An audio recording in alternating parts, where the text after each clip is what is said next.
Hello, hello, it's that time of year, the holiday cheer, where Santa Claus, the big jolly fat man is breaking into everyone's houses and kissing everybody's moms. I hear he was responsible for the AIDS epidemic.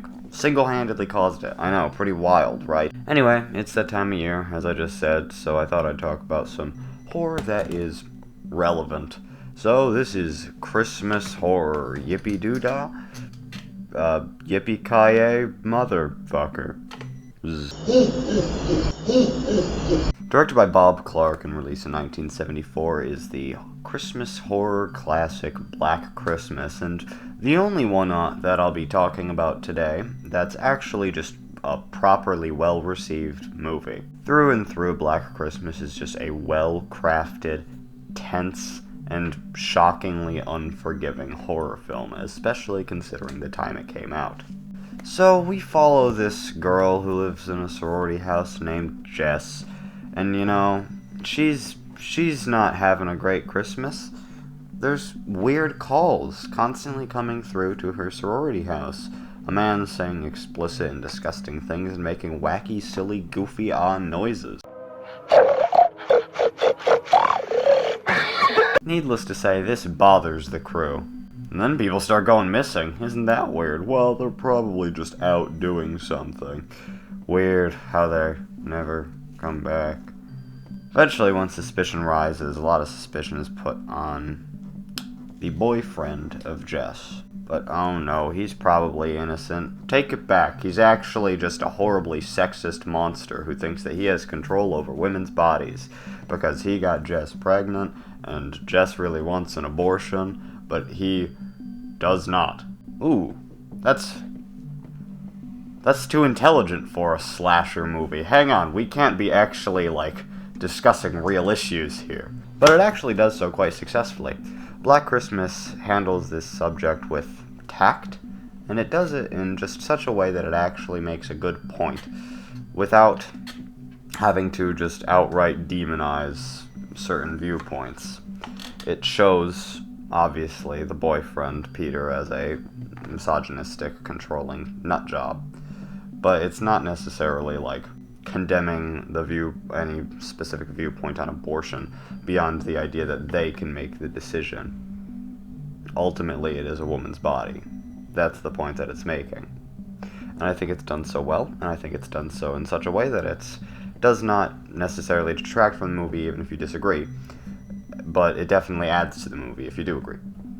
The movie is just well-crafted, interesting, intense, home to some classic kills, and just generally speaking is a well-written, well-thought-out piece of cinema. Also, if you don't know who Bob Clark is, well, let me tell you, he directed fucking Christmas Story. So yeah, Black Christmas is a very, very interesting watch. Regardless of where you are on the political spectrum, I think it's definitely worth your time just for a well-crafted, intelligent horror movie that's willing to actually spark some discussion. Next, I'm finally going to properly tackle one of the films that I've been referencing since its release throughout a handful of videos, which is Terrifier 3. So, I've been a fan of the Terrifier franchise for a solid while now, maybe 2 years or so. I liked the first one. I thought it was fun. I thought it was an entertaining love letter to classic grindhouse cinema, like Texas Chainsaw and stuff like that. But, taking it to a much more modern extreme that had it been done in the 70s, well, A, it would have been cheesy as fuck, and B, would have been absolutely condemned to the point that no one will have seen the movie. I liked Terrifier 1, and then I watched Terrifier 2 in preparation for the release of Terrifier 3, and I quite liked Terrifier 2. I thought that it committed to the goofiness well, and I thought it was just interesting. And then Terrifier 3 comes out, I go to the theater to see it, and it was the best by a noticeable margin, to the point that I could not get it out of my head for a couple days afterward, because it was just such a fun watch. Have you ever thought that a 2-hour slasher film could be done in such a way that you'd actually be entertained? Because I didn't, but I was very quickly proven wrong. Because Terrifier 3 is a constantly gripping and intriguing movie. Not necessarily because it's extremely well written. We go for a pretty basic, oh man, the trauma from the second movie's really eating me up. Art the Clown! But quite plainly, what Terrifier 2 doesn't do, where basically half the film's mediocre build-up, Terrifier 3 gives you enough dosages of depravity throughout the build-up to the interactions between Art and our protagonist directly, in such a way that it really keeps your interest throughout the entire movie. It's just a very, very fun one. It also just revels in the most unnecessarily brutal of kills. That chainsaw kill and that rodent kill, you know what I'm talking about if you've seen it. Those kills were absolutely fucking nuts, and I loved them. Also, fun fact, if you didn't see it in theaters, people actually did walk out in my theater. A group of, like, high schoolers walked out after a bunch of kids were, well, let's just say they're not with us anymore. No, though, Terrifier 3 was a really, really interesting movie. It was also, interestingly enough, released around Halloween, which makes sense, but also, like, it is a Christmas horror movie. I'm glad that it returned to theaters, but, you know, just thought that was a kind of weird choice, but I'm sure it made sense. But yeah, Terrifier 3 is really interesting, and the fact that Art the Clown has become the first proper slasher horror icon since probably the 90s is absolutely insane, especially considering that somehow he's broken properly into mainstream horror cinema, despite being a really brutal and unforgiving series. I dwell in the pits of horror that are far deeper than most go, you know, the Slaughtered Vomit Dolls and the August Undergrounds and whatnot. But quite plainly, this movie still can shock me at certain points, just with how far it goes, knowing how big its audience is.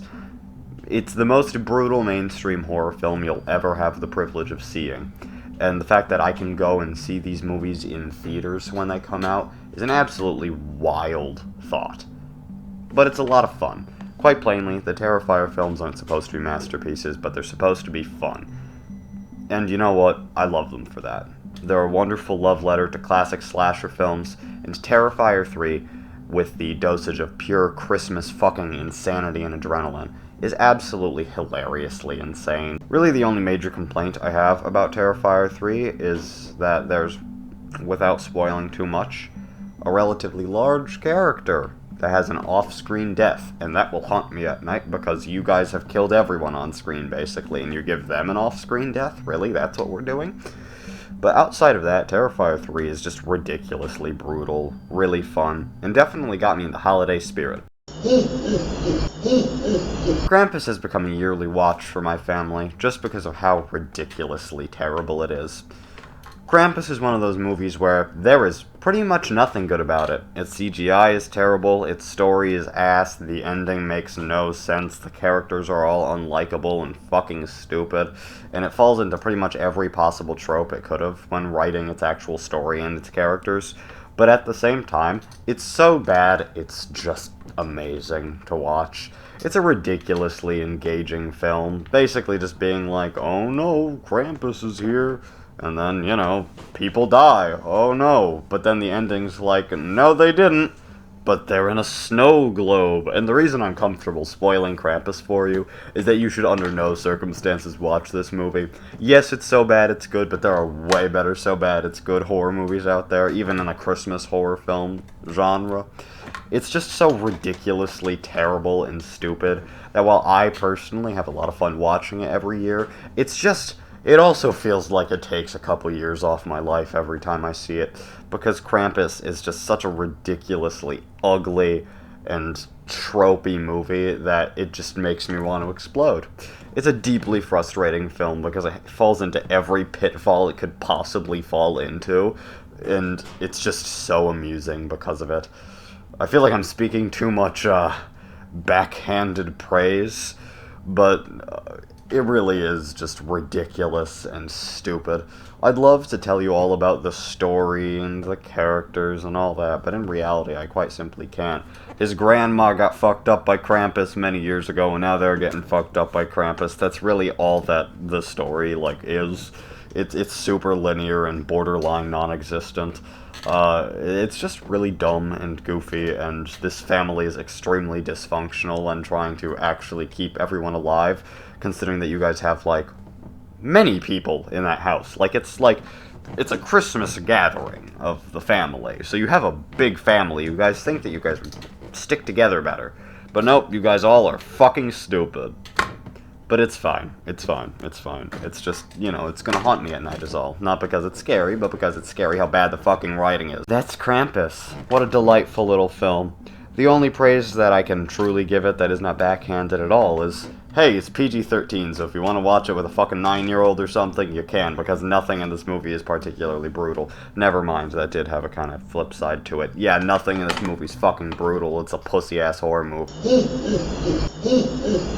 Lastly, I'll be talking about something I watched for the first time last night, specifically for this video, and actually had a lot of fun watching, which is Silent Night, Deadly Night. Silent Night, Deadly Night was bizarrely well crafted, actually. Like, you'd go in watching a Christmas horror movie, because I have seen more than the films I'm talking about here.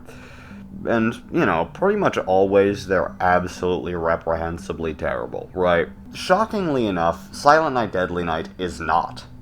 Furthermore, Silent Night, Deadly Night is ridiculously depressing for a slasher horror film. Basically, your first, 45 minutes of this, 79-minute long movie is just our protagonist, Billy, going through as much suffering around Christmas time as he possibly can. From having his parents be shot by a man in a Santa costume, to being basically tortured in an orphanage for being afraid of Santa and hating Christmas, to, being forced to dress as Santa and entertain children, basically causing him to break mentally, especially when he sees the girl that he wanted to get with about to get raped after consensually kissing his rival co-worker who hasn't been too nice to him. It's a really shockingly unpleasant film to watch, because it just feels like Billy did not deserve any of this. All of it was avoidable, and when he finally snaps and starts doing terrible things, you can't help but feel bad for him. This is there are lots of villains where it's they have my sympathy, but Billy really was it was hard to watch him do all this stuff just because it was so depressing and tragic. This kid never had any chance in life, and shockingly enough, unlike most slashers, this guy is young when he finally breaks. I think they say he's 18, and he snaps, and then, I will spoil this, so if you don't want to know, don't watch, but he does die in the end, and honestly, it's kind of, it's unpleasant. One of the only people that really and truly wronged him is saved, and he's shot and killed by an officer in front of his brother, which then traumatizes his brother, as his brother already had his parents die on Christmas, but he couldn't remember it, because he was a baby, but now his brother's been shot and killed in a Santa costume directly in front of him. It's just an endless cycle that's started by this movie of traumatic Christmases causing horrible, violent events in the future. As the sequel, actually, while I have not watched it, I'm aware that it does follow Billy's brother, who's now snapped. Silent Night, Deadly Night is genuinely just a tragic and unpleasant movie to watch. But it's well crafted, it's interesting, and goddamn, some of those kills are fucking awesome. Punished! Punished! Punished!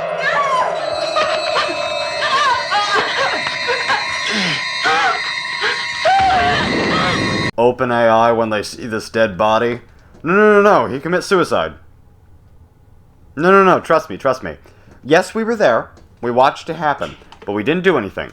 We dared him. We dared them. Okay. We did dare them.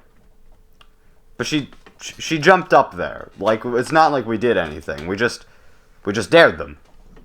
And filmed it. And then showed all our employees footage. But we were joking, obviously. We didn't mean for any of this to happen. We told all our employees this will be you. If you, if you rat us out. But, no. We're joking. Honestly, Silent Night, Deadly Night really is just an interesting, well-crafted, and entertaining film to watch. Though also, shockingly a bummer, dude.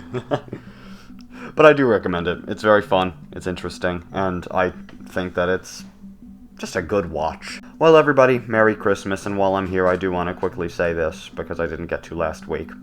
Last week we hit 1,000 subs. That was pretty wild. I'm very happy and I'm very, very thankful. I've been working toward that milestone for a long time, and it feels good to have finally reached that point.